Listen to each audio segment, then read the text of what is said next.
Hi అండి. ఈరోజు తపకేశ్వర్ మహాదేవ్ ఆలయం గురించి చెప్పుకుందాం. తపకేశ్వర్ మహాదేవ్ ఆలయం డెహ్రాడూన్ నగరానికి సమీపంలో గర్హికాంట్ ప్రాంతంలోని టోన్ నది ఒడ్డున ఉంది. తపకేశ్వర్ ఆలయం 6000 సంవత్సరాల పురాతనమైనదని నమ్ముతారు. గృహలో సహజ శివలింగం ఉంది. ఇది స్థానిక ప్రజలకు భక్తి ప్రదేశంగా మారింది. హిందూ ఇతిహాసం మహాభారతంలో పాండవులు మరియు కౌరవుల గురువు ద్రోణాచార్యుడు దీనిని నివాసంగా ఉపయోగించారని నమ్ముతారు. ఈ గుహను అతని పేరు మీద ద్రోణ గృహ అని పిలుస్తారు.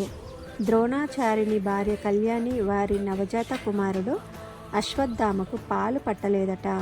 ద్రోణాచార్యునికి ఆవు లేదా ఆవు పాలు తెచ్చే స్తోమత లేకపోవడంతో ద్రోణాచార్యులు శివుని గురించి ప్రార్థించారట. అప్పుడు ద్రోణాచార్యులు గుహలోని శివలింగం నుంచి కారుతున్న పాలు అశ్వత్థామకు తాపించారని ఇక్కడ స్థల పురాణం.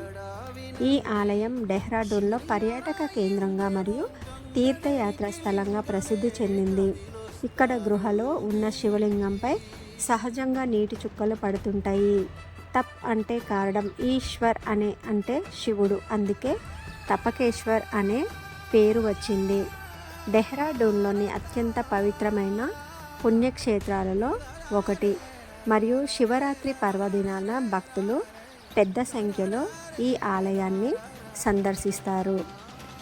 కంటెంట్ నచ్చితే మన ఛానల్ సబ్స్క్రైబ్ చేసుకొని వీడియోస్ అన్నీ కూడా లైక్ చేయండి. ఓం నమః శివాయ.